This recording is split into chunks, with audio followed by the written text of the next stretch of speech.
तो इसी पर चर्चा करेंगे। कुछ खास मेहमान हमारे साथ जुड़ गए हैं, सीधा उनका तारुफ करवा देते हैं। डॉक्टर ममता त्यागी, प्रवक्ता बीजेपी से हमारे साथ हैं। ममता जी, स्वागत आपका। अश्विनी मिश्रा, कांग्रेस के नेता हैं। अश्विनी जी, आपका स्वागत है। वैभव श्रीवास्तव, प्रवक्ता आम आदमी पार्टी से हैं, बहुत स्वागत आपका। और निरंजन पोद्दार हमारे साथ हैं पॉलिटिकल एक्सपर्ट के तौर पर।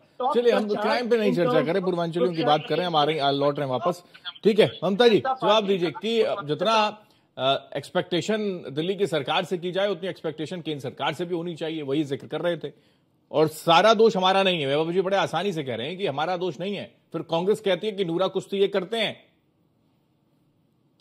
इनकी तो पुरानी आदत है कि हर समय कोई भी बात अगर की जाए कि ये कार्य क्यों नहीं पूरा हुआ, यमुना क्यों नहीं साफ हुई, जी सारा दोष हमारा नहीं है।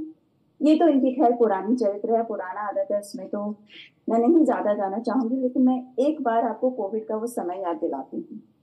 2019 से 2021 के बीच में जब यहाँ पर लॉकडाउन लग रहा था, लोग महामारी से मर रहे थे, यही वो पार्टी है जो 500 करोड़ रुपया सिर्फ अपने प्रचार पे खर्च कर देती है और पूर्वांचली समाज को सबके लिए एक कहती है कि सब अपने बॉर्डर्स पे पहुंच जाओ, अपने अपने घर चले जाओ।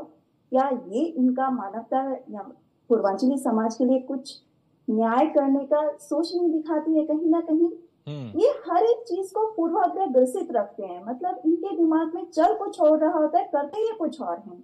चाहे वो ये मोहल्ला क्लिनिक कहें, कुछ भी कहें, हमारी पार्टी पूर्वांचली समाज की दिल से मन से इज्जत करती है। और उत्तर प्रदेश के पूर्वी इलाके में जो चेंजेस आए हैं, जो हाईवेज में चेंजेस आए हैं, जो वहाँ के डेवलपमेंट आया है, आप किसी भी पूर्वांचली समाज के व्यक्ति से जाके पूछ लीजिए, वो कहता है कि अब मैं अपने घर आराम से पहुंचता हूँ, इतनी साफ सुथरी मुझे ट्रेन मिलती है, उसके आगे मुझे बसों में, हाईवेज में कहीं कोई दिक्कत नहीं आती। तो पूर्वांचली समाज भाजपा के पूरी तरह साथ खड़ा है, उसी यूपी के उस मॉडल को। लेकिन फिर भी ममता जी, आप लोगों ने एतबार नहीं जताया। वो कह रहे हैं कि हम तो 11 प्रत्याशी चुनावी मैदान में उतार रहे हैं, आपने क्या किया? ये तो क्षेत्रवाद, देखिए इनकी क्या आदत है ना, हर एक चीज में छोटी छोटी क्षेत्रवाद की नीति अपनाते हैं। अब मैं आपको एक छोटा सा अपनी कुछ क्षेत्रवाद के माध्यम से अगर एज लेना है, फायदा लेना है, तो क्षेत्रवाद का जिक्र होगा।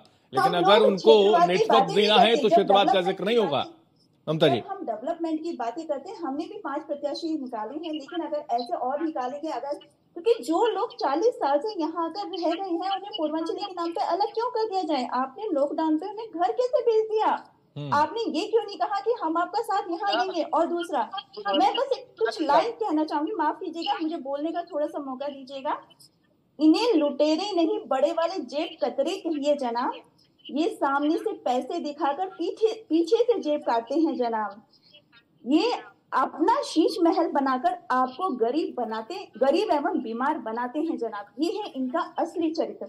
ये हर एक योजना, मोहल्ला क्लिनिक जिसको कहते हैं, वहां पर एक पल्स ऑक्सीमीटर तक भी नहीं है।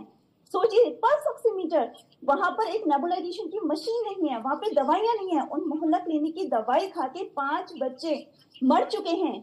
क्या है इनकी क्वालिटी, क्या है इनका स्वास्थ्य मॉडल? सिर्फ झूठ का पुलिंदा, सिर्फ। ठीक है, लेकिन 8,000 करोड़ खाने का आरोप इन पर लगता है ममता जी। लेकिन फिर ये कहते हैं कि नमामि गंगे प्रोजेक्ट में 40,000 करोड़ से ज्यादा का खर्च हो गया, कहाँ गया वो? फिर वो ये इस पर आ जाते हैं। पूरी जो गंगा माँ की जो लेंथ है वो है 1200 किलोमीटर, जो मुझे रफ आइडिया है। और पूरी नमामि गंगे प्रोजेक्ट पर 40,000 करोड़ रुपए खर्च हुआ। दिल्ली में यमुना की लंबाई डीडीए कहता है 52 किलोमीटर और यमुना जो विकास प्राधिकरण है वो कहता है 22 किलोमीटर। 22 किलोमीटर पर 8,000 करोड़ रुपए का मतलब समझ रहे हैं, 400 करोड़ रुपए प्रति किलोमीटर। और नमामि गंगे पर खर्च हुआ 16 करोड़ रुपए प्रति किलोमीटर। और उसके भी आगे का बात बता दूं, गंगा में अभी आपके सामने योगी की पूरी कैबिनेट नहाई है। ये उसमें खड़े नहीं हो सकते। आचमन तो पीना होता है, आचमन तो बहुत दूर की बात है। आप उसमें पैर नहीं रख सकते। पैर रखे आपकी हालत ये हो जाएगी, खुजली के मारे हाल खराब। दूसरी बात, आपको एक बात बता दूं, दिल्ली में कैंसर भी बढ़ रहा है। यमुना नदी का जो अनट्रीटेड सीवेज डाला जा रहा है, दिल्ली के अंदर कैंसर के केसेस की संख्या। आप ही के लिए कह रहे हैं शायद 2100 रुपए। वैभव श्रीवास्तव जी कुछ दिखाना चाह रहे हैं, इस पे दिखा दीजिए। उसके बाद मैं अश्विनी जी आपके पास आ रहा हूँ। 2100 रुपए के लिए क्या दिखाना चाह रहे हैं? सम्मान राशि की भी बात करना चाह रहे हैं, क्या कहना चाह रहे हैं? मैं समझ नहीं पा रही। पोस्टर तो दिखा रहे हैं, एक्चुअली में कुछ समझ नहीं आ रहा कहना क्या चाह रहे हैं इसके माध्यम से। मैं बस ये बता सकती हूँ कि हमारी सम्मान राशि का जो लक्ष्य है वो है, इन्होंने दिल्ली के गरीब जनता, गरीब आपकी आवाज नहीं आ रही कर दिया। और आधे मिनट के लिए। जी जी कह दीजिए फटाफट। हेमंत जी, मैं एक चीज बात कर रहा था कि ममता जी और इनकी पार्टी का केवल एक काम है, आके झूठ बोलो। देखिए, नाली के गैस से चाय बनाने वाली पार्टी है ये, तो इनको केवल झूठ बोलना आता है। और मोदी जी ने सबको ट्रेन करके भेजा है कि जाके झूठ बोलो। 22 नाले कोविड में अनट्रीटेड सीवेज आप यमुना में डाल रहे हैं। फेक न्यूज बोलने से पहले कुछ तो के लोगों सोचिए, को क्या बोल रहे हैं सरकार की आप? तरफ से 8,000 करोड़ रुपए खर्च करके अनट्रीटेड बोलते हैं। सीवेज को आप ट्रीट नहीं कर पाए, कोई सीवेज ट्रीटमेंट प्लान नहीं लगा पाए, ये दवाई आप माफी भी कैसे मांग सकते हैं? कितना झूठ परोसेंगे? इलाज करवाना है, बता देखिए सरकारी हॉस्पिटल्स की हालत खराब कर दी, मोहल्ला क्लिनिक की हालत आपने खराब कर दी।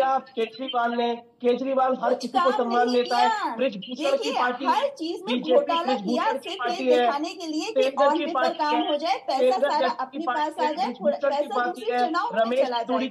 आप इस चीज को देखिए, इस तरह कोई किसी की बात नहीं कह पाएगा। मैं आपसे कहूंगी कि इस तरह की चीजें ना वन बाय वन बोलने का मौका दिया जाए, ये अजीब लगता है इस तरह। गाली गलौज की पार्टी है, गुंडों की वैभव जी ठीक है। वैभव जी लगातार आप बोलते ही रहे कि महिलाओं का अपमान करती है पार्टी। महिला प्रवक्ता है ममता त्यागी जी, आप उनकी बात नहीं सुन रहे हैं। खैर मैं लौट रहा हूँ। मैं बस ये कहना चाहूंगी, जो खुद कास्ट की पॉलिटिक्स करते हैं वही कोई कास्ट की पॉलिटिक्स नहीं करते, हम सोशल जस्टिस की बात करते हैं। आपकी तो सोशल जस्टिस की बात आती नहीं है, आप तो सोशल जस्टिस की बात करते हैं। और आप एक स्टेटमेंट बताइए जहां हमने कास्ट की बात की हो। राहुल गांधी जी रात दिन क्या बात कर रहे हैं? जाति जनगणना क्या है?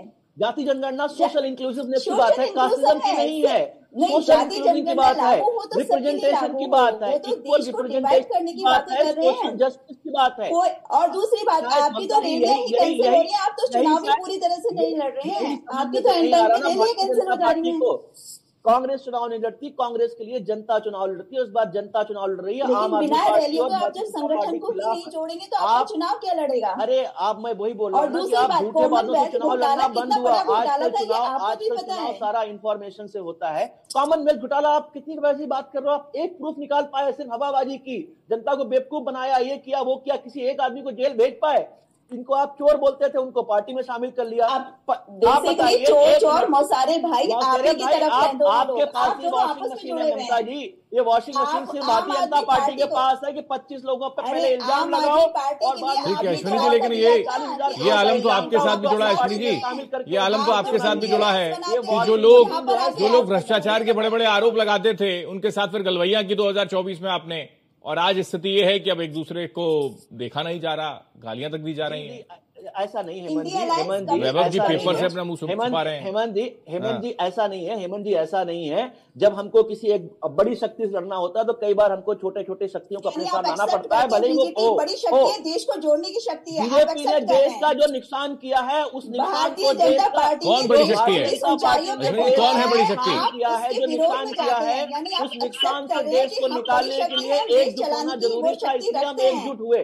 भारतीय जनता पार्टी ने देश का जो नुकसान किया है और हर तरीके से नुकसान किया है, चाहे आर्थिक तरीके से हो, धार्मिक तरीके से हो। हिंदू जो एक सबसे ज्यादा लिबरल होता था, सबसे ज्यादा पोलाइट होता था, तो कहाँ कौन सी इकोनॉमी पहुंच गई? कहाँ किसी बात कर रहे हो आप? गूगल कर, अच्छा चलिए, अगर आपको डाउट हो रहा है ना तो आप रिजर्व देख लीजिए, अपना फॉरेन रिजर्व देख लीजिए, भी बात कर लीजिए आप लोग, वो भी तो बात करिए कि 50,000 देख लीजिए, आप हाईवेज देख लीजिए, कितने गिनाऊं, कहाँ तक लिमिटलेस बैंक अकाउंट खोलने। ममता जी, लोगों को बेवकूफ बनाना बंद करिए, लोग इस बात जागरूक है, इन्फॉर्मेशन। ठीक है, लेकिन अश्विनी जी एक सवाल आपसे, फिर निरंजन जी के पास जा रहा हूँ। वैभव जी कुछ कहना चाह रहे होंगे, लेकिन एक सवाल ये कि बड़ा एक जिक्र अभी हालांकि आपने कह दिया कि बहुत बड़ी शक्ति से लड़ने के लिए तो एकजुट होना पड़ता है, यानी कि आपने कम से कम मान लिया कि बहुत बड़ी शक्ति इस वक्त वर्तमान में एक बड़ी सबसे बड़ी जो पार्टी है बीजेपी है। ममता जी गदगद हो गई, इससे उनके चेहरे खिल गए।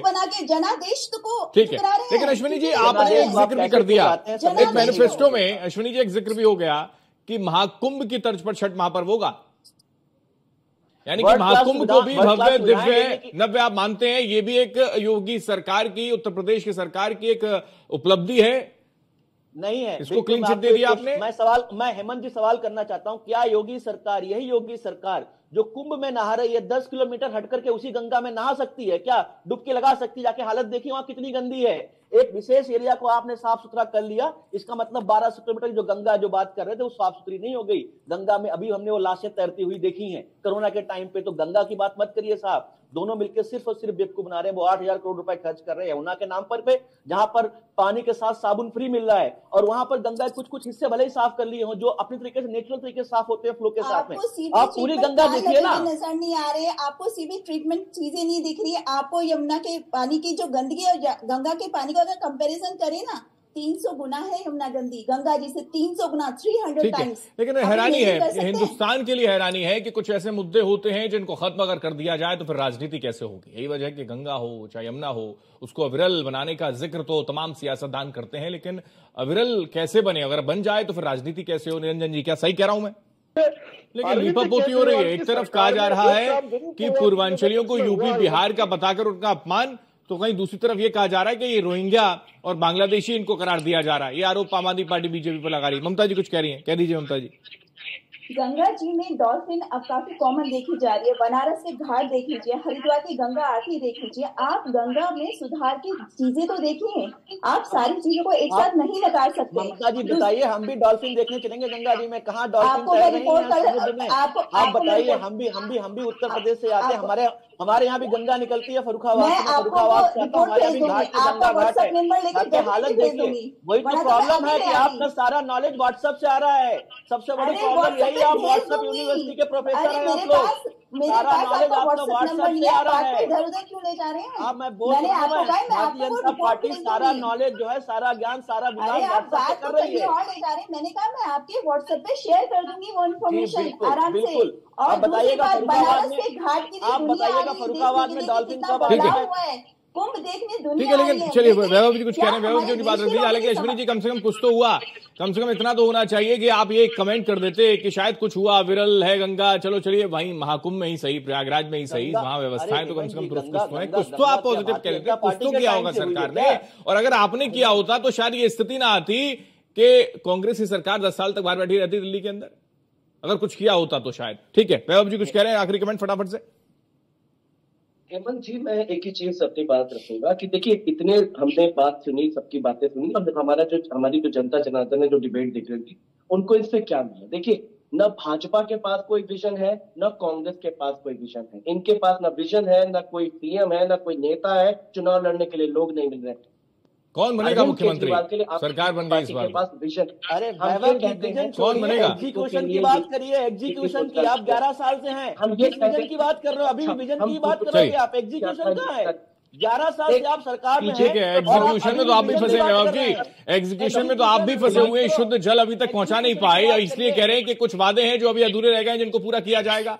इन्हीं वादों के चक्कर में उलझा के रखा है आपने। ठीक है, बाफी के साथ चर्चा को विराम दे रहा हूं, वक्त की कमी है। ममता जी शुक्रिया, अश्विनी शुक्रिया, वैभव जी शुक्रिया, निरंजन पोद्दार जी बहुत शुक्रिया आपका भी चर्चा में जुड़ने के लिए। पूर्वांचली वोटर्स यानी कि पी फैक्टर का जिक्र हमने किया, उनको साधने का अलग अलग तरीके से प्रयास सियासतदानों की ओर से किया जा रहा है, लेकिन फिर वही घूम फिर कर वही जिक्र होता है कि जो बुनियादी सुविधाएं हैं वो हाई प्रोफाइल वादों के बीच में कहीं गुम हो जाती हैं, खो जाती हैं। यही वजह है कि